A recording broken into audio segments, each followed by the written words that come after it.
Good morning, everyone, again. We want to thank you for attending the 2022 Smart Start Conference. While we were not able to host the conference in person this year, we are very thankful that we have the opportunity to share content with you virtually.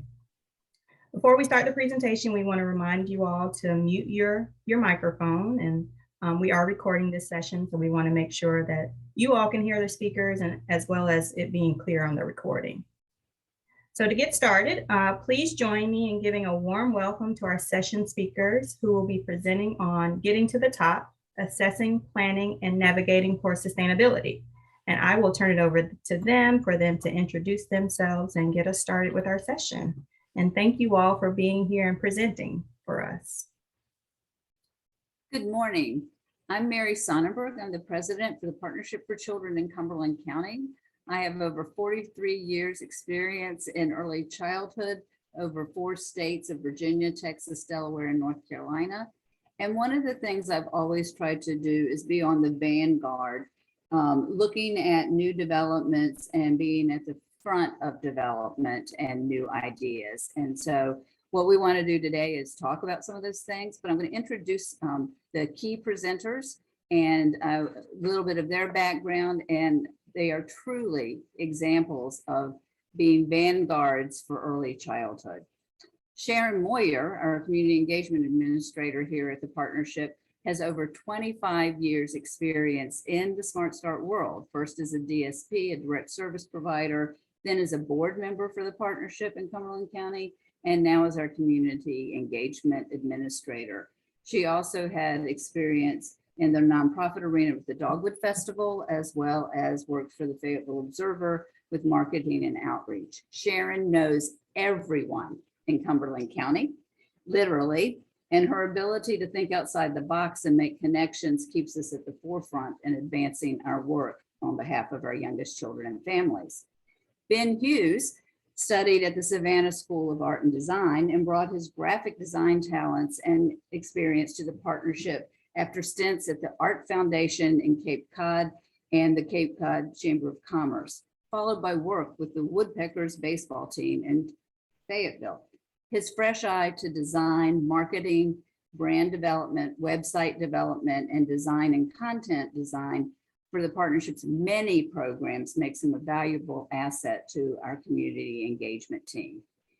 And Scotty Sewell, the principal consultant for leading and governing associates, works with nonprofits and elected boards across the North Carolina arena to build capacity and engage their communities. She has worked with Cumberland County on a number of initiatives, but most recently on the past year and a half with sustainability assessment, planning, and initial implementation to complement the strategic plan that she helped the partnership develop in 2016, prior to me coming to the partnership in Cumberland County. So I'm going to turn this over to them to talk about some of the things we're looking at for sustainability and some of the sort of new ideas to make sure people know who we are, as well as help with a little bit of fun development. So I think you'll find this session to be helpful, and I wish you a good conference session. Great. Thanks, Mary. It's so wonderful to be here with you all and to get to share about the work that we've been doing together in Cumberland County and with the partnership and all the folks in their communities that they work with and support. Before we jump into what we were doing with regards to assessment and planning and implementing for sustainability, I wanted us to have a little bit of a conversation. And so Ben is going to forward the slides, and if you all could take a minute, when you hear the word sustainability, maybe what brought you here in the first place to be with us today, put in the chat or raise your hand. You can go to the reactions button at the bottom of your screen usually and do the raise your hand function, and it'll bring you to the top of the gallery view so that we can see that you would like to come off mute and speak. So either that way or in the chat, what are your first thoughts when you hear the word sustainability, and what do you think we mean when we say, you know, getting to the top and having a sustainability assessment. Does it make you think of an area of work or effort or a part of your agency in particular? So Mickey just posted ensuring we're embedded and supported within our community. I think that's a great answer. Like that. Thanks, Mickey. Other first thoughts? Hey, Maggie. Glad you're here. Growing and evolving as a team to meet the needs of our community. Great. Collaboration with partners. Absolutely.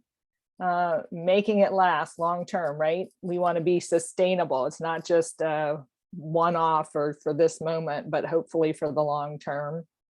Making sure our programs meet our community's needs. Yes. Hey, Stacy, building a framework of financial support to keep the vision alive. Yes.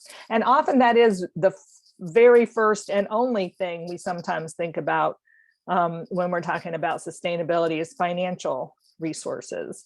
And so we're going to go into a little bit about how it's way more than financial resources. Longevity within the business community and community. Yes, absolutely. Thanks, Charmaine.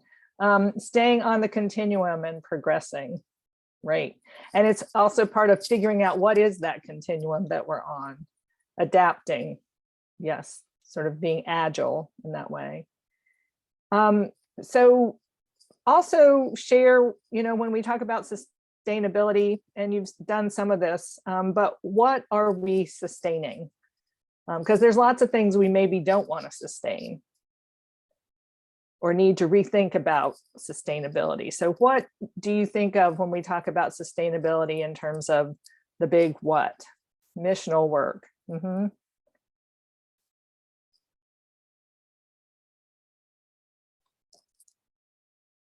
And in support of that missional work, answer the question, can you do it by yourself?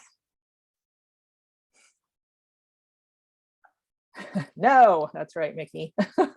That was a kind of gimme question, but how often do you find we fall into that trap of thinking we need to do this or should do this by ourselves, right? Like I sometimes need to, as a consultant, lift my head up and go, wait, you're the consultant. You need to help and facilitate and support this work. But you also need to make sure that I need to make sure that the organization I'm working with realizes that no one person in that organization can do this sustainability work by themselves. And they can't, as an organization within a community, do this sustainability work by themselves. And so as some of you, I'm sure, have experienced with a lot of these conference sessions and in the work that you do, it all comes down to relationships. And so we're going to talk about some of that as well. Building sustainable relationships. Yes, continuity in the early childhood workforce needs lots of help, right? We're going to talk about some of that sustainability is not just our organization, but the bigger sector that we all support, work in, and are serving. Ability to serve the community with the community. Absolutely. Again, those relationships. Keep moving to the next level. Yeah, Vanguard, a group of people leading the way in new developments or ideas, a position at the forefront of new developments or ideas, key to moving the work to the next level. Great. All right, so next slide, please, Ben. So as you all are pointing out in the chat and in answer to those questions, it's really important to start with the big picture, to pull back a little bit and get out of our day-to-day way of doing things and sort of take stock. And so that's what we really were doing with this sustainability assessment part. And we took some time. It sometimes seems like we don't give enough time to the actual reflecting, assessing, being in the pulling back and reviewing things. And so the big picture is where we started. It's where I always recommend folks start. And that was with the vision, which answers the big why question of an organization, why you exist, why you should continue to exist. We need to make sure we're all on the same page there. And then the mission, which answers the big what questions of, what do we do in big picture terms, not day-to-day terms, but what is it that we're really all about? And the Partnership for Children wants to be the driving force so that children thrive and families thrive in their community. So we need to make sure that all the things that we're doing, that we need to keep doing, are in support of that mission. Things that we maybe need to look at and change needs to be in support of the bigger picture vision and mission. And that's true for strategic priorities. Mary Sonoberg mentioned that we were doing this work in support of the strategic priorities, the strategic plan and goals that the partnership already had. So we needed to make sure that we didn't create a strategic plan and then push it to the side. How are we going to do the sustainability work in support of those priorities that the board and leadership had created a few years earlier? Relationships, you've heard it several times in this conference, but I'm sure in your work, are of utmost importance to sustainability, and making sure that you're regularly renewing those relationships. People change, new organizations come, things like pandemics arise. And so then how are you nurturing and developing and recreating relationships given changes in the circumstances in which you're operating? We also wanted to think about systems level change and also deep equity with regards to sustainability work. And so I'm not going to repeat some of the fabulous things that I've learned even at this conference in terms of both systems level change. Sometimes we are calling it collective impact work. Others, the water of systems change. There's lots of systems change efforts, but the point is to make sure you're thinking about the big picture and the different levels of change that we're trying to focus on. And deep equity really gets into that too. And at the session that was with Ebeneise Mead and Jen Netzel yesterday on equity and early childhood strategies to transform policies and practices, they talked about 4 levels of change. And there's and with deep equity, there's personal, how do we personally need to change, interpersonally, between people, organizationally, thinking about equity and change, and then, what are some of the societal level things that we need to be thinking about, that water, those mental models with regards to change too. So all of this is where we kind of started in terms of our conversations. And then there's traditionally these 6 areas for capacity building that try and answer the question that's underneath the highlighted bullet here that I also was taking into consideration as I was in the assessment phase. We were in the assessment phase of sustainability. And that's around, again, vision, mission, and strategy. Does the organization have these things? These are also what we looked at when we were focusing on strategic planning and capacity building. Governance and leadership. Does the organization have strong governance and foster leadership? So both at the board level, but also how are we fostering that leadership and growth opportunities across the organization and with the people that we work with. We look at program delivery and impact. Is the organization effective in its delivery of programs and services? And is evaluation of impact integral to the organization? With Smart Starts, that is a big piece as figuring out, are we effectively delivering on impact? And then these other 3 areas, strategic relationships, as I mentioned again, do you have strong and positive relationships with external stakeholders? And then I'd also say within the organization. Also, resource development, which is often what we think about when we talk about sustainability. And so I'll talk a little bit about how we look beyond resource development, but is the organizational sustainable in this way too, from a human resources, financial resources, physical resources, and one that I find is often overlooked, but is your reputation. Is your word, good? Do you do what you say? Are you operating in a way that people would want to financially support your organization? Do staff, want to work with your organization because your reputation is good? Do you have good physical workspace or in, as we've all been learning, physical capacity to meet virtually now with folks. And then internal operations and management systems. These are the policies, practices, planning, decision-making, and actions. And does the organization have strong and sound core infrastructure such that it can continue to work and be sustainable? And so for this particular assessment, it did start out being very focused on fundraising and grants and the ability to be financially sustainable. But in working with Sharon and Mary in particular, broadening what we meant by sustainability and looking at these 8 areas around which I did a qualitative assessment and worked with folks to assess these 8 areas plus IT and financial management. And all of them, all 10, cut across with each other, impact each other. And so you can look at one and see how it has ripple effects in another area. And so we needed to think about it in those terms too.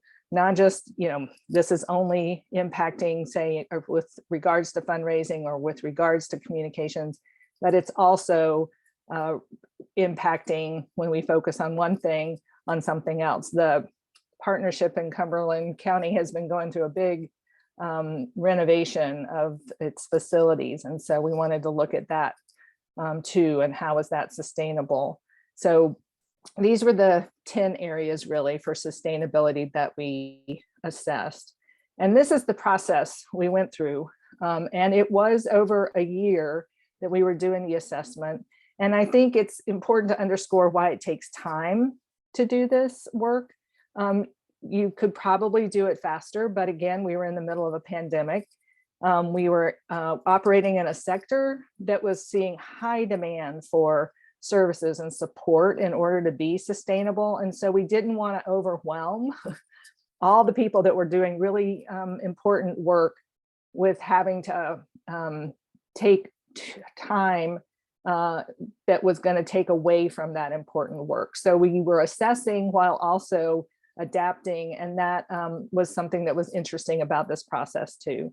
So it was a qualitative assessment, which means I conducted interviews, focus group sessions, did a document and web review, attended lots of the board and committee and staff meetings, again, to qualitatively hear about the things that were being experienced, the work that was being done, to hear where there were themes around things related to those capacity areas and assessment areas, so that we were able to make some recommendations. And this just kind of outlines all those different pieces of that process, but it was over the year 2021. And so what came out of it in a tangible way was a summary report that grouped major themes from this qualitative assessment around pluses. So what were the strengths? What were the things we really want to make sure we're going to continue doing and lift up and support? And what were the things that maybe we needed to change or rethink because it was having a different type of effect, or was an opportunity for continuing to work to improve something that the partnership had already started working on, or was working with other relationships, strategic partnerships across the community. So what were those pluses and deltas? And so we put that all into a report. I did lots of sharing via Zoom at board meetings and committee meetings to highlight what some of these themes were and how they were related to the strategic priorities, planning, and implementation that the partnership was continuing to advance on. Next slide. So there were 4 cross-cutting sustainability priorities. And this statement, which was developed by Sharon and 2 other staff within the partnership, really encapsulates, we hope in an easy way, what the cross-cutting sustainability priorities for the partnership are. And I think it bears reading, which is we want to optimize all areas of our organization so that the Partnership for Children of Cumberland County will be healthy, viable, and effective in meeting the community's needs for decades to come. So we must advocate, deepen the uses of measures of impact, streamline and modernize internal operations and management systems, and strengthen the sense of community within the Partnership for Children. And again, these 4 areas cut across with each other and have an impact on each other. So for advocacy, really, we want to work with the board and leadership team, keep working with the board and leadership team to review the results of the assessment in more detail, discuss what's needed to advocate effectively. And I'll just do another shout out to one of the sessions that I attended with Valerie McMillan, Brenda Williamson, and Angela Wilson on social justice talk, advocacy, agency, and action in early childhood education. That's really what this is all about, is how are we advocating for the sector, for the work that we do. And so these were some of the more detailed recommendations that came out with regards to the big priority area of advocacy. There's also a Hunt Institute initiative that's on local data-informed strategic planning, and the partnership decided and has been accepted into the second cohort to help it think more about the use of local data. And I would recommend, and they are looking at how that then informs the advocacy work that needs to happen. Other examples of around advocacy or advocacy training, so that we're all more comfortable with what that is and what it means to be an advocate, and understanding that advocacy is not the same thing as lobbying. I know sometimes we shy away from talking about advocacy because there's a prohibition on nonprofits to lobby, but it's okay for nonprofits and others to advocate. And all the work that you all do in this early childhood care and education sector is advocacy. It's speaking to the need for this in order for our communities, indeed our nation, to be sustainable and to thrive. And then the last was to develop asks and expectations of board members and the leadership team. So at the board meetings now, the board chair is regularly ending the meeting with asks of board members of things that they'll do between board meetings as a part of their board membership. The second big area is around deepen the use of measures of impact.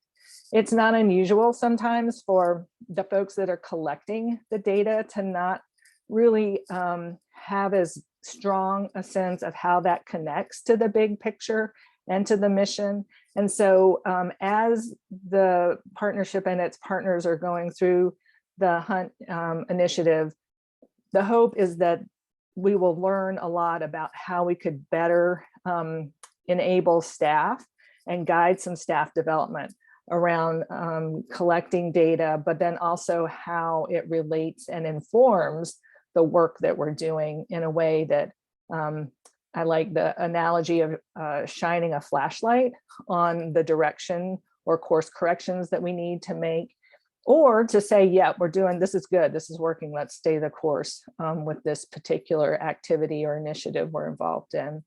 So that's what we mean by deepen the use of measures of impact and deepen the understanding.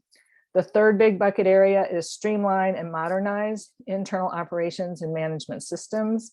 And so in February of this year, we convened a staff work group that has staff members that are representative across the agency to review the assessment results, the report, review ongoing efforts, and develop a sustainability planning priority, which they have done. We've had 3 meetings of that work group, and Ben Hughes, who's here and is going to be sharing with us as a part of that work group, and others I think on this session are also a part of that work group, but really trying to look at, you'll remember on the capacity building areas, what is one internal operations management system that impacts across the whole organization that if we had a better understanding of why it's important, but also could think about how we can make it even more sustainable in how it supports the work and the ability of staff in particular in the organization to be able to do the work that they are hired to do, a part of doing.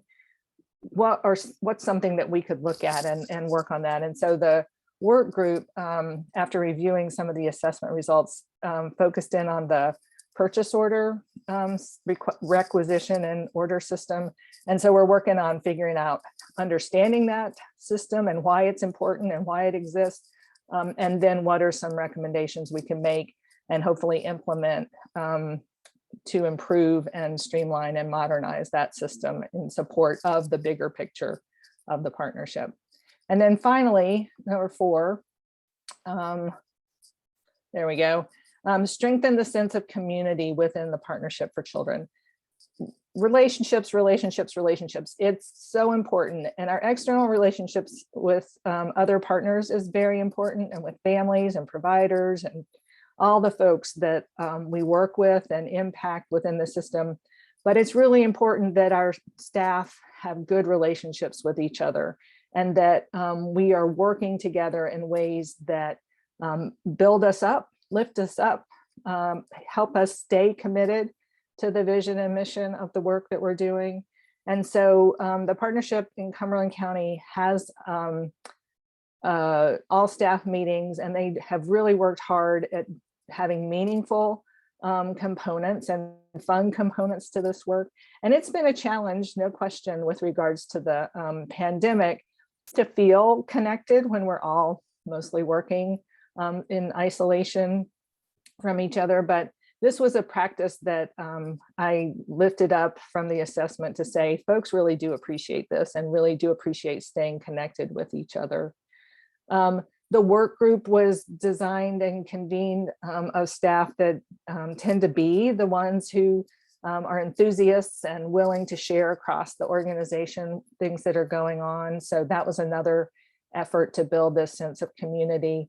And so that's something where I hope the partnership, and I believe they will continue efforts to make sure that our human resources are sustainable.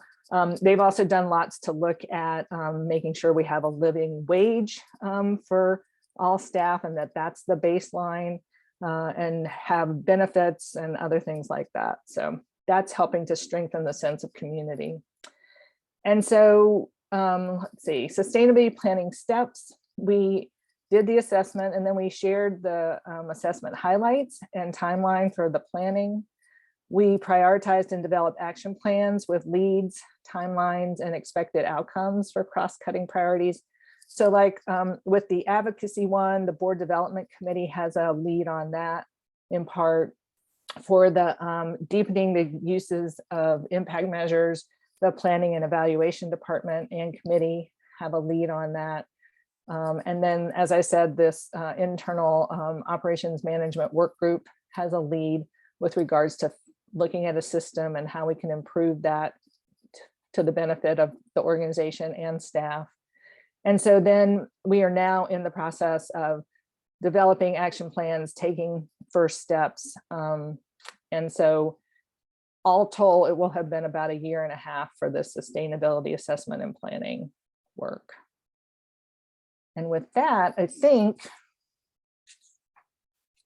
do I hand it off to you, Ben? I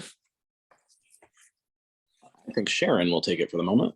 Yes, Sharon will take it. So I did ask Eric, he's going to give me a 15-minute warning because I know that I like to talk. So, and I really do want everybody to use the chat and raise your hand and ask some questions as we go into this, because this is a lot of information. Some of it will be treetop, some of it will be a little bit more in the grass tops, and hopefully we won't be too in the weeds for folks. But I did want to go back. You don't have to move the slides back, Ben, but I did want to take us all back to something Scotty said towards the beginning when she was talking about big picture, referring back to strategic plan and strategic priorities. It has been very important to us in our community, in our organization, but especially in our community engagement department. We have a vision in our organization that we want to all live in an economically prosperous community where families are successful and children thrive. So that is paramount of everything that we do. And to hopefully achieve that vision and support our mission, which Scotty had talked about earlier, is we focus on support for families with children birth to 5, obviously. But our priorities are to provide services and supports that advance the well-being of children, strengthen the early care and education system, and empower families. Those three, what we refer to as our buckets, those 3 buckets are defined in our strategic plan as our organization's priorities. So with that said, I know that's a little bit of the dry portion here. Our community engagement department took that a step further. So what is our role in sustainability through engagement? Well, our department's vision is to make our organization the leading and most trusted source for early childhood information in our community. Because if people don't know what we do and how we do it, then there is no point in sustainability. We're not going to sustain ourselves if people don't know who we are and what we do. And so when you're thinking about that in regards to sustainability, the number one thing that Ben and I tell folks is, well, how does your audience view you? What are they seeing on your social media, on your website, in the community? If you're at an event, or if they're doing a web search, do they find you? So view your organization as your audience does.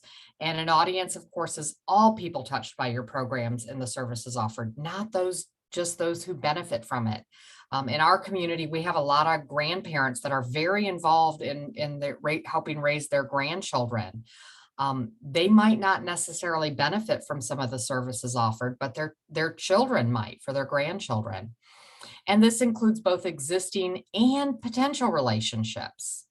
So of course, we talk about in our building, we talk about our external and our internal. So external families, guardians, caregivers, as I mentioned, we've got a lot of grandparents involved. We actually have a lot of grandparents raising their grandchildren and a lot of kinship care in our community as well. Of course, our providers, our donors, our mission aligned organizations, and then of course our supporting businesses. And then internal, our program staff, partnering organizations, funders and monitors, and our third-party contractors. We have a newer program that we're going to talk about in a little bit, Family Connects. We are the regional lead for that. 4C is our nurse partner. We're not nurses. We don't have nurses on staff, but certainly, they're part of the audience that we serve. They're a contractor. So strategies and actions in support of sustainability. So we kind of look at we reverse engineer our outreach and engagement. Like, what do we want people to do? What is the action we want them to take? Is it to volunteer for us? Because that is part of a sustainability as well too. Do we want a donation? Do we just want them to help spread the word, and kind of reverse engineer that and dig deeper into the mindset of our key demographics? And remembering that our key demographics are not just families with parents. And then consider how the person benefiting or making the decision would approach and perceive our organization online, over the phone, or in person. We have something here that we've really been working on over the last several years, is making sure that our web pages are optimized for search engines, that when families come to our web pages, or donors or supporters, or that they are getting the information they need in a clear, concise, non-program speak way. So in what we say in our department is regular language. But then also making sure that our digital door and our physical door align. Admittedly, in our organization, we have some work to do here to make sure that when folks walk in our building, they're getting the same types of information as they can get online, and vice versa.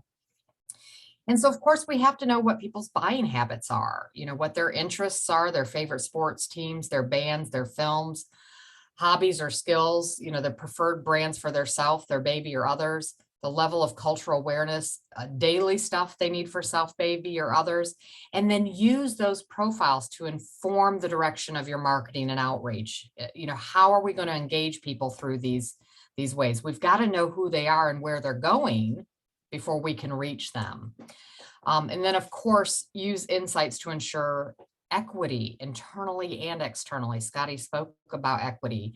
I always say that if somebody is a photographer and they want to make a lot of money producing some stock art, it's really sometimes challenging to find photos of the children birth to 5 that are racially diverse, culturally diverse, and ability diverse.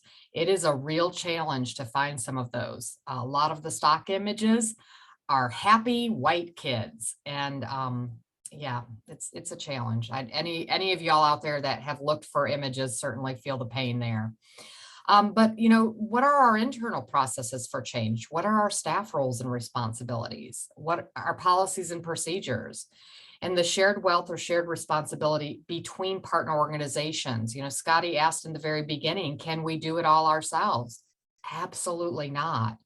What are those shared responsibilities, and how can we deepen our reach into the community by leveraging some of those partnerships? And then, of course, our external outreach and engagement changes, our web updates, hierarchy of importance certainly dictates order over content. And Ben can speak a little bit more to that too, as well as relative keywords, the more the better there, and leveraging our existing technology to serve families better. And we'll talk about that in a minute too. Don't change the slide yet, Ben, and Google ad and display network targeting. So Ben, do you want to talk a little bit about website hierarchy? Yeah, absolutely. So in the term of reverse engineering, I say that a lot, but it is really what we were fortunate enough to have happen here.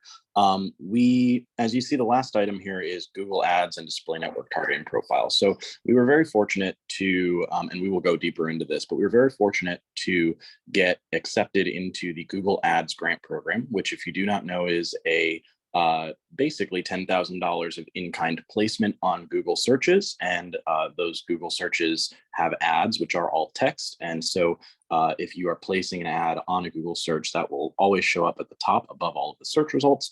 There is an ads grant program for nonprofits that allows us to get free placement there on behalf of Google.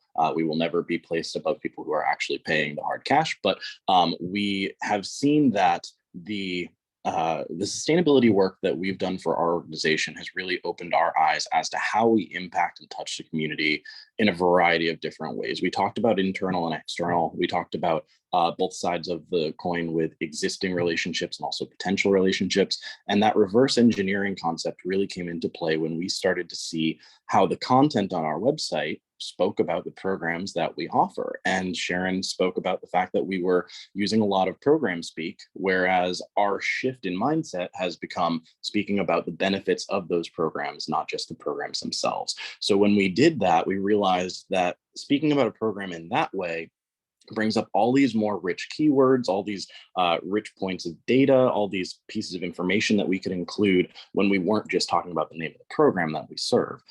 So with that, we used the opportunity to advertise with Google to recognize where the holes may have been in small places of content on our website, and then go back into the website and update those keywords, update headlines, update the hierarchy of the actual content so that we were increasing the score of our pages that Google gives us. We will get more into the Google Ads grant, but that is really the way that we found out that you think your website says everything that you want it to, and then you realize that it might not say it in the way that you want it to. So it's a good thing to keep in mind. Thank you, Ben. So you can go to the next slide. So one thing that I just was jotting down as Ben was talking was really what we're talking about here is presenting ourselves in a way that our community finds value in what we do. If our community doesn't find value in what we do, again, it's going to be really hard to sustain yourself. So, and we've had some early successes in community engagement and helping with our sustainability. Ben spoke about the Google Ads grant. Our Diaper Bank has been a real success in engagement and outreach, as well as our Family Connects program. I spoke about that a few minutes ago. So you can go to the next slide. All right, so here we're getting in the grass tops a little bit. So what is a Google ad? So this is an example, because everybody wants to go on vacation in Key West, right? So when you search vacations in Key West, you'll see that an ad comes up first. It's just the two little letters there, ad, and that's how you can tell the difference between an organic Google search result and an ad. So as Ben said, we're never going to appear at the top of above a paid advertising, but we might appear below a paid advertiser. And the goal of this is, if there are paid advertisements, to try to make sure that we're competing for them. If there's not paid advertisements, to appear at the top of the page. No matter how good your search engine optimization is, your SEO is, you are never, ever, ever going to appear at the top of a page if there's an ad there. So, or even a listing, a paid listing. So we went into this hoping that we would, get up to the monthly spend. The limit is $10,000. We did hire a consultant to start us out on this. Although and thank goodness we did, because we were able to implement pretty quickly. But it is something that you can work on yourself, and Ben and I can certainly help you work through some of that as well too. We can give you some tips and tools to help. And the goal for the click-through rate was 5%. We were really, really prepared to, come in somewhere around $5,000 to $6,000 our first month. Our monthly spend has been over $9,200 out of the possible 10,000. Our average click-through rate has been over 9%. Again, the goal has been 5%. And the success generated enough traffic that we had to upgrade our hosting plan through our web hosting company. So that was an added bonus that came with a little bit of cost there, but we've seen great success in that. And the other side of that is our planning and evaluation team has been really interested in the data that we're able to provide because of that. So again, people making decisions and it informs what we do, programmatically. It can even inform that, because again, if you're offering programs to your community that your community might not be as interested in, you're not going to see the success of those programs, and that all relates back to sustainability. So next slide, Ben. So our Diaper Bank. So in many organizations that have some sort of diaper giveaway program, it may live in your programs. The Diaper Bank actually lives in community engagement at our organization. And we've been able to use several different ways to help optimize that and really work to reach families. So we've been using Eventbrite as our registration tool. It is free, but we've been able to embed that right into our website, and we've been able to implement check-in. So it's much easier for families to do this. But it also enhances our reporting post events.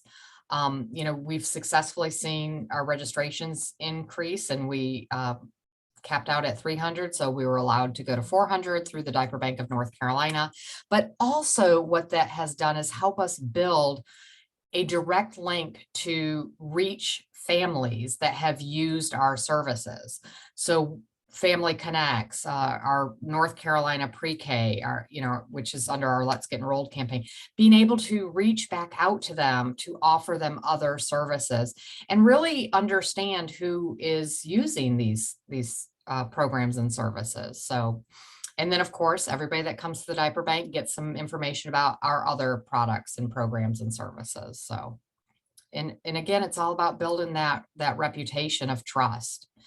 And then Family Connects, holy cow, we have a lot of babies that are born here in Cumberland County, and we knew that, but we saw it on paper, but when you actually have a program that works to serve them all, it's very different.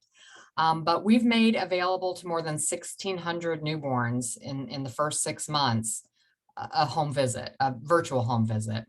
We have the second largest catchment in all of the Family Connects programs. Chicago is first. when you think about that, you know, you don't necessarily hear Fayetteville and Chicago in the same sentence often, but we've got a lot of babies here, but it provides a lot of insights to the real needs into local families, guardians, and caregivers. The number one referral that we have seen, and this isn't on the slide because I just pulled it up not too long ago, the number one referral that we're seeing through our Family Connects program is to our own organization, which is really interesting as well. Again, getting people to understand what we do and serve them helps us, you know, be relevant. And most directly informed website content and marketing voice changes. So describing a program's benefit, as Ben mentioned earlier, not what the program intends to do, but the actual benefit. The benefit of the Family Connects program: lactation consultant assistance, postpartum depression assistance, connections to local resources in the community, literacy with the Dolly Parton Imagination Library. And this program is very keyword rich and certainly help aids in our search engine optimization. So even if someone's not searching for a newborn home visiting program, they might be searching for one of the referrals or one of the programs that we support through this program. So they might be looking for something that our agency doesn't even do, but it is a referral source for this program and helps connect people to other programs outside our building, but they're still coming to our website and learning about our organization. And then shaping future web development with the goal of increasing access to necessary program services and allied health partners. We are working diligently on a page that we can, it's up and running now, but our goal with this page is to be able to not just provide families with resources for newborns, but being able to parse that out. So, you know, newborns, infants, toddlers, so on and so forth. So Ben, is there anything you would like to add on the Family Connects part? That is what I was going to talk to, was the fact that this redefined the way that we understand our audience as a whole, in terms of, we always say, and it's funny, it was right in front of us the whole time. We always say that we serve families with children birth to 5. But we were never categorizing the services that we offer based on those age ranges. If you're a parent with a newborn, you have very different needs than a parent of a 4-year-old who's getting ready to go to pre-kindergarten. But we needed to go through this process of understanding our audience better, understanding our internal processes better, understanding the way that we connect with the community as a whole, to realize that we were talking about our organization in one way, but not representing our organization in that same mode. So as Sharon said, we are redeveloping the way that our website functions, and also building new services into our website to assist families in understanding what they need at that point when they need it, when they're on our website. We don't need to give them information that's not relevant to them because their child is older or their child is younger. But this also informs and really directs a lot of our development of our website in terms of creating a parent portal. That is our big end goal. Well, not end goal, but that is a goal that we will get to. And we have the concept of a portal that people can log into to be able to access a range of all of our internal services, but also the services from our allied partners, and then a intake system that allows the parent to really, without knowing all of the services that we offer, be told about the services that are available and eligible for them. So this truly has sort of reset our frame of mind on how our website operates. And it also touches what Sharon talked about earlier on the fact that we always stress that we want our physical door, our telephone door, and our virtual door to match. And that is, again, one of the major priorities that surfaced out of this, was recognizing that if you walk into our organization, you should get the exact same direction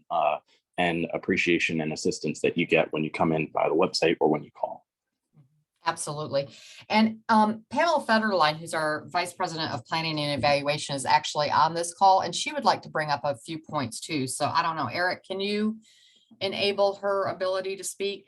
Oh, I'm open. Oh, there you are. Hey, good morning, everybody. I just wanted to sort of dovetail off of Sharon and Ben's conversation here. 2 things. One, and Sharon alluded to this, but I want to say it very specifically. One of the things that we are challenged by is we want to do needs assessments of our families to know what it is that they need, but they're very hard to do, particularly in the environment we've been in the last couple of years.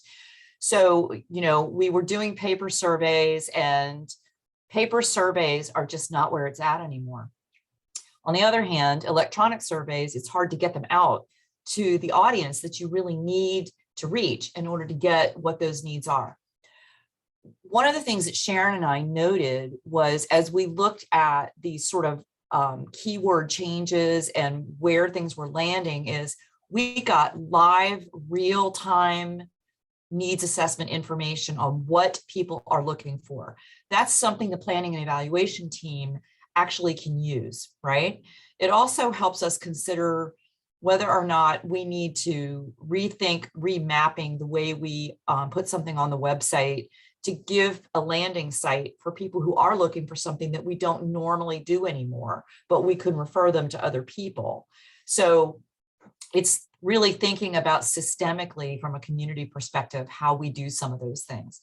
The other thing I want to just encourage Sharon and I, as administrators over these two large areas that dovetail each other, we meet every other week for about an hour to an hour and a half and talk through topics that includes not just data, but grants, because we both work on the grant team. We talk about, this kind of data with both Family Connects and with looking at sustainability and all of these different facets. So we're very integrated that way. And so I encourage those of you that have a partnership that has two positions like this, that you look for ways to meet regularly so that you can talk about these things on a regular basis, not just at a big meeting where everybody's talking about it, but that people who are integrally related to the delivery of these kinds of things and the back end of it, of figuring out how to transmit that information to other people. So thanks for letting me jump in, Sharon. Absolutely. And we do know that some of y'all might be at smaller partnerships and aren't able to do the types of deep dives that we're able to do. We do realize that we are very fortunate to be able to do that. But again, baby steps, we can help you along the way too, if you would like, if you ever want to jump on a call with me and Pamela or Ben. Ben, I don't know if you're able to go ahead and pull up the Google Ad Grant reporting so you can give them a look at what Pamela was just talking about and how we can see those. I am happy to. Give me a second. Yeah, absolutely. And as I mentioned before, when we did hire a consultant for the ad grant, it has increased our donations. In fact, we're getting a reoccurring donation from someone none of us know about, and I've reached out to her and she hasn't responded to me, but she's so far since October, she's donated $1,500. So yeah. I'm just waiting for this page to load. 1 second. Yeah, so it has helped us. It has helped us increase our donations. We have been able to track some of that back. There's not been a ton of clicks on the donation part, but the ones that have seem to be fruitful. So, and we did get permission from Christine Bauer at NCPC, and we did use some of our 1% money for partnerships that is available for the fundraising money. We were able to use that to pay for the consultant. So I'm going to let Ben walk you through a little bit of this. Yeah, maybe last week. Absolutely. Yeah, I figured a full month would probably be nice to see versus 5 days. So this is datastudio.google.com. This is a product that is offered by Google to people who need to create custom reporting for their ad performance, for their analytics, for anything really that Google plugs into. You can take a lot of time in Data Studio to create these things. But this was a report that was created for us for I didn't want April 1st through May 31st. I wanted through April 30th. There we go. No, we can't spend over $10,000 a month. Yeah, now you're over your April 3. Oh geez. We'll get there, folks. Nope. We will get there. There we go. Look at me. Yeah, there you go. Yeah. Good job. So, woo, yay, Ben. So, with the contracted partner, Firefly is the name of the organization that we use, Firefly Partners. They were our contractor to basically be our administrative setup assistance for our Google Ads grant. We are very, very thankful that we went with them. They were able to provide us with assistance and support and setup for a lot. And we basically were in charge of plugging in keywords, plugging in headlines and copy, and making sure that our programs were well represented. But we were very fortunate to be able to have that 1% funding to be able to hire them to set all of this, to create this for us. So with this, you can see that for the month of April, this is just all of our performance for that month of April. It is an overview here of our overall performance. As we had spoken about, our total spend available, our maximum spend amount per month is $10,000. So based on 30 or 31 days in a month on average, it's about $340 something that you can spend per day if you're meeting your goal every single day. Our click-through rate currently is at 9%. We were hoping to have 5% would be awesome. I mean, honestly, 2% would be awesome, and we are outperforming and exceeding all of that. When we did go into contract with Firefly and we were beginning the setup phase for this, our program manager, Wynn, had spoken to us about the fact that they had worked with nonprofit organizations before, but their experience, unfortunately, was that they did not perform well in these sorts of situations. But after going through our entire process for multiple months, looking back, Wynn's assessment was that they did not speak about their organizations thoroughly and more accurately enough on their website to have Google justify sending that amount of traffic that we're currently getting. So I'll give you a little bit of insight into this, the way that the Google Ad Grant Program works and the way that Google Ads work overall, right?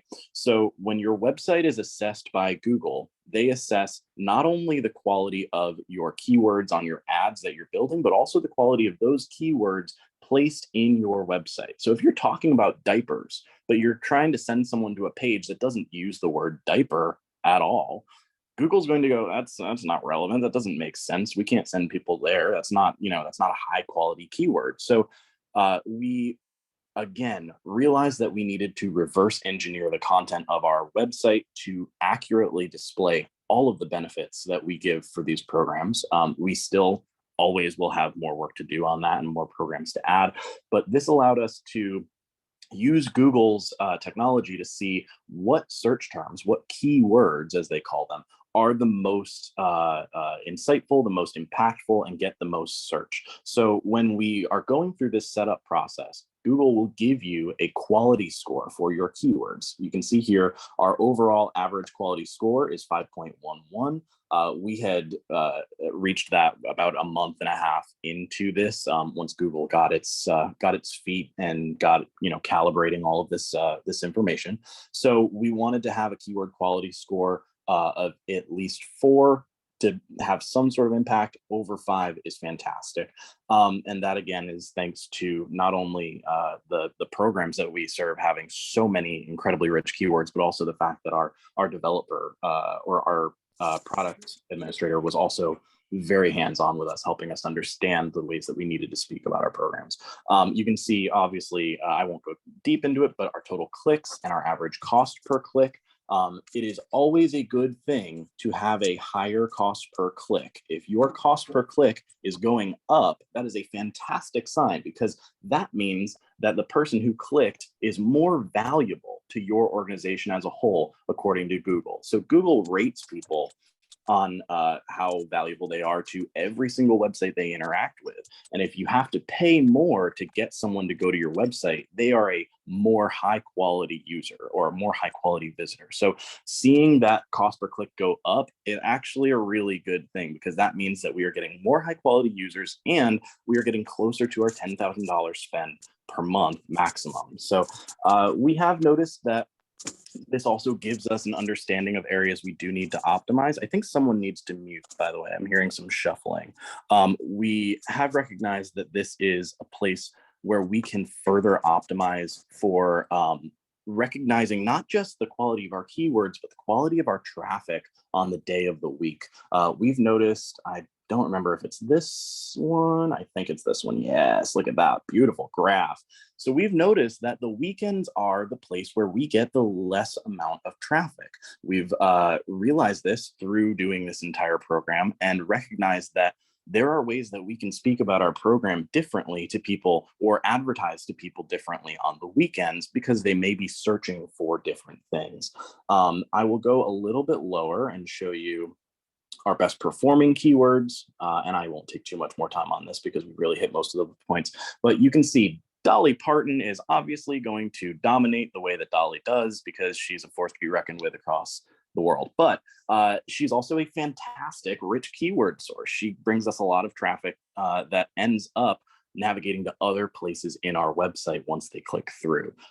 We have also seen the quality of the best performing keywords repeatedly be car seat. People are very specifically interested in car seats. Now that's very interesting for us because we have recently shifted our car seat program and we have shifted that to another organization. So this has become, as we were talking about, as Pamela was talking about, an opportunity for a landing page. So we may not do this program anymore, but there's nothing that's stopping us from talking about the program. We're talking about the opportunities that another organization is providing to the community. So if there are allied health partners or community organizations that are mission driven in the same way that you are, recognizing those other programs that are available, even if they're not in your building or even if they're not a huge partner of yours, it's another opportunity for you to boost your website, boost your content, and get more engagement with people. Last thing I will touch on is our campaigns that we have. We did have 6 campaigns currently for this month that we're running. We had education, services, where there are 2 service campaigns. One is not location limited, so that is outside of North Carolina. And then our services advertised to just people in North Carolina. We also had one for our brand, another for Fort Bragg, as we are right next to Fort Bragg, and that is a major population for us with the families that we serve, and then a donation campaign as well. So these 5 areas really for these campaigns are the ways that we really assessed where we needed to update information on our website. So I know that was a lot of information thrown at you very, very fast. And I'm also native Connecticut, so I talk fast in the first place. So we do want to allow for questions or deeper dive into how these things tick, how they work. We're honestly just so grateful to be here and be able to present, and we're happy to give you any information that can assist. Yes, thank you, Ben. Also, one thing that we get when we do talk to folks about this and show the page that Ben just showed is, why would you have location limited? Why would you have your Google ads show outside of North Carolina or outside of your area? We have a very transient community here. We have people moving in and out all the time. A lot of that is military. Some of it is not military. So we do find people searching for things in our area all across the United States. They might be moving here for work, or they might have family here and are moving here with family. So anyway. Yeah, I do want to touch on one more thing with that, actually. So our being so close to Fort Bragg, our proximity plays a large part in the audience that we're able to serve, but also the people who are interested in us. And Sharon was speaking to the fact that that campaign that's not limited to North Carolina, we optimize those campaigns to speak to the people who are looking to move here. But we also, when things were sort of kicking off with the most recent deployment a few months back, we realized that there was a need in our community for information about the services that we offer or our community partners offer from people who may be in Fort Benning who are looking to come to Fort Bragg and move here, or people who are currently experiencing a deployment for the first time and don't have resources for their family because they are now the sole caregiver at home while their spouse is deployed. So we recognize that opportunity, and having the ability to, as an organization, recognize these things quickly allows us to pivot our marketing to be able to serve those families much more broadly and much more accurately, right? So we went into our Fort Bragg campaign and completely overhauled the way that we spoke about those advertisements. We changed our headlines and our keywords. We changed our headlines and our copy. Our keywords always stayed the same so that we would maintain consistent reach. And we did, of course, notice that about 2 weeks leading after that, for about 2 weeks, Google did drop our spend on that campaign a bit while they recalibrated, sort of got a better understanding of how we reached those people. And then once it recognized that that was a quality update, we went right back up to spending over $96 $100 a month. So we have the ability to very quickly pivot to serve the needs of the community, and having that awareness, staying situationally aware of the things that people might need based on the way that the country is in flux or the world's in flux is really, really important. Absolutely. Great. So we just threw a whole lot of information at you about engagement and how it relates to sustainability. So we would love to open the floor and just have any of your questions. I think if raising the hand is probably the best way to do it. Probably. I'll just do a couple points of things that were in the chat. One is that Pamela was pointing out the average performance ranges and how that's from 93 to 98% of the monthly available in-kind grant that you all have, and that all of that is available for match. So all of my time working with partnerships, not just this one, all of them, this question about match is a huge thing. And so it's been great, I think, that this is part of that is available for that match as well. And then I believe our last slide, once we get to that, has our email addresses, but somebody chatted me just to say, are we going to get your email addresses? So I have a feeling Sharon and Ben and me too, but you all are going to be hearing from people after this. But yeah, what questions does everyone have? And yeah, our emails will be on that last slide for you all.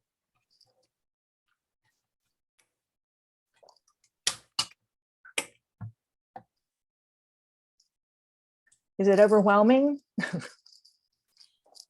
It is a lot.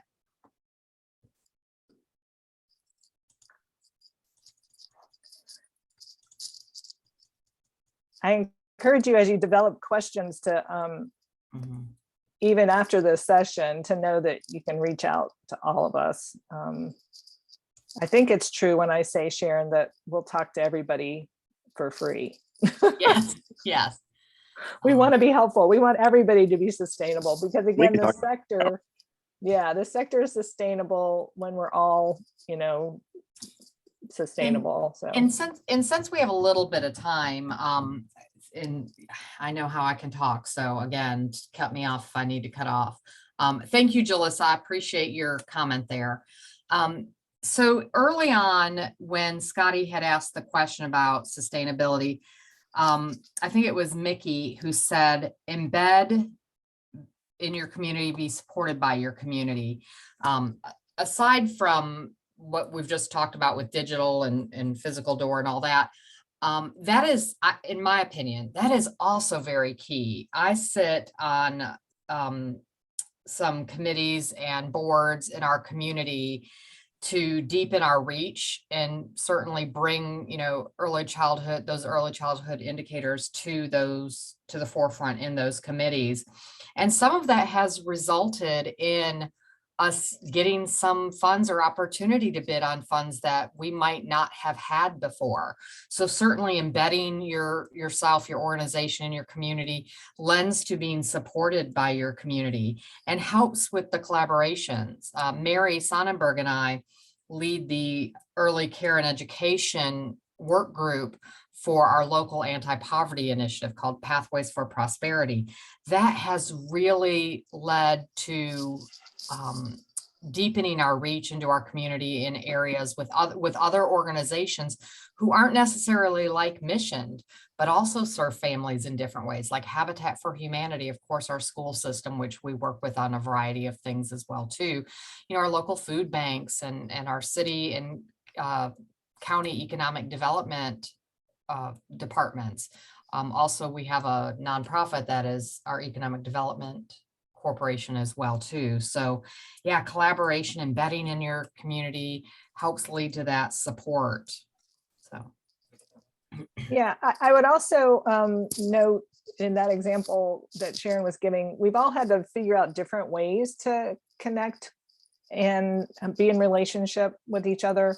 But I don't want us to ever forget about how powerful it can be to pick up the phone and call someone, even with folks who have limited or sometimes wonky broadband or internet access. Hopefully phone calls still work and are appreciated. And also, for all of you who are working with a nonprofit, you have a board.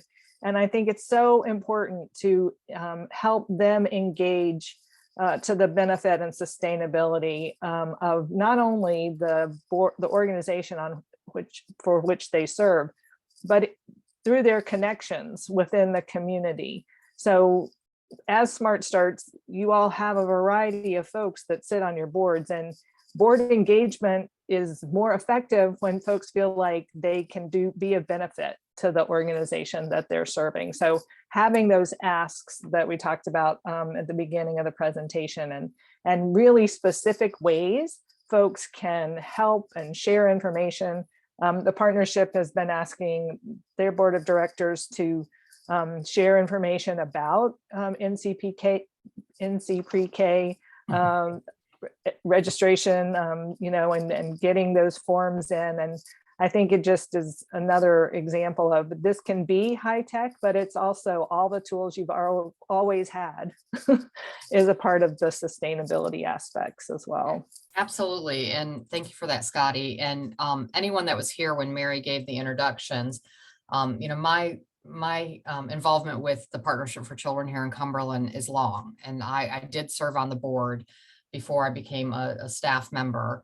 And, part of the heartache, I think, that comes or trepidation that comes from a board member to actually be a little bit more involved is they're not sure they're going to speak properly about the organization or a program. And so what we've really worked on doing with our board and trying to engage our board is have very specific asks of them. I would like everybody on the board to go like our Facebook page and share our posts amongst your sphere of influence. It's a very easy ask. Who knows this person in the community? I've been trying to go talk to them about what we do. Can you make an appointment and go with me? I will do all the talking. I think I've established I'm not afraid to talk to people here. I will do all the talking, but I really need you to help me with this. So very, very specific asks. What I've noticed as a board member across different organizations is board members often get this net cast on them of, hey, we need your help. Great. Happy to help. What can I do? And that's where the waters get a little muddied. So, specific asks of your board members, knowing your board members' strengths and weaknesses, being able to understand, their connections in the community. We have with Family Connects, our board chair also serves, thank you, Eric, also serves as our committee chair for our Family Connects Community Advisory Committee. She is over the occupational therapy program at one of our local universities. She has used her sphere of influence to bring a lactation consultant from Methodist University into that committee, which has resulted in us knowing about his lactation consultant services, which results in us using him as one of our referrals, which has increased his ability to help his students learn about lactation consultants and how to do that. So again, it goes back to, I think it was Mickey that said, embed in support from your community, embed in your community and support in your community. So it's so multifaceted. And one other thing I'll point out, and I have worked with partnerships and other folks on this, is the importance of appreciation within the workplace for your coworkers and each other is huge to sustainability. Statistics show that folks don't leave jobs where they believe in the mission because they aren't making enough money. Of course, we all want to make a living and be able to live a life. but often they leave because they don't feel appreciated. And that's different from recognition. Recognition could be a formal program that you have that recognizes how many years somebody has served, or they accomplished, you know, some big goal that you had in the organization. But appreciation is really just showing up and being appreciative of the folks that you see every day, be it on Zoom or in a meeting, and letting them know that you appreciate them being there and why. And so I just put that out there as another form of sustainability. And that goes to the big bucket sustainability goal that we had around increasing the sense of community within the partnership. It really does help folks be able to engage even in these hard times that we have been living through. Any questions, anything else anybody wants to add? It is a lot, so do reach out. Ben put in the chat our email addresses. Love to hear from anybody with any questions, any thoughts.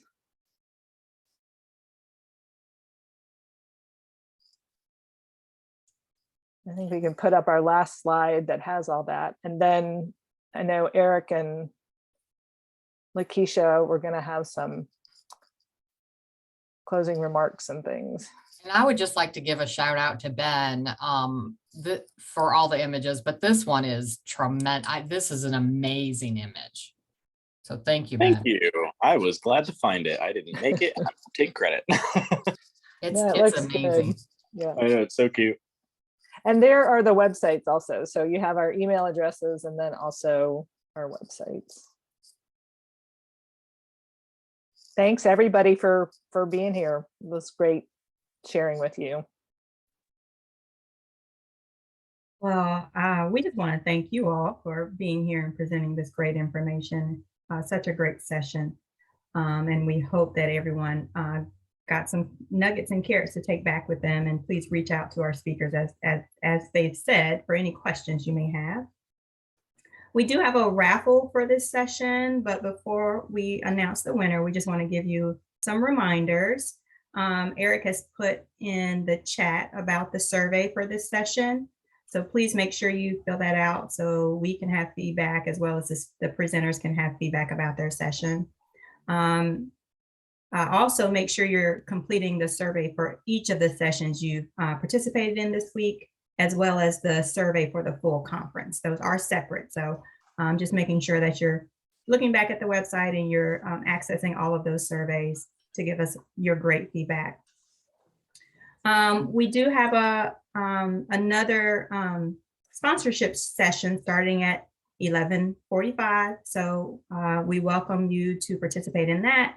And we also want to remind you that although today is the last day for our conference of this week, we do have 3 more conference sessions that are going to be happening on the next 3 Thursdays. So making sure you're looking at the website and that you're looking to see which of those you want to participate in. And I think that's it, Eric, right? Yes. Okay. All right. So go ahead. No, I just say without further ado, my randomizer has me counting down to one Chrissy Wolf as our All right. today. So Chrissy, your raffle prize is from Lakeshore Early Learning, and it's a See Inside sensory ball. So I know you'll be happy to have that. If you could just put your email in the chat so that we'll be able to touch base with you after and get your address to send your prize. Other than that, we would just want to thank everyone for your attendance and hope you have a good rest of the day. Thank you all. Many thanks, Eric and Lakeisha. Great support. Really appreciate it. Thank you so much. Thank you all as well.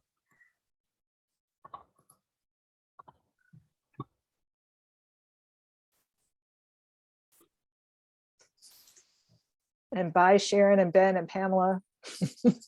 We'll be in touch.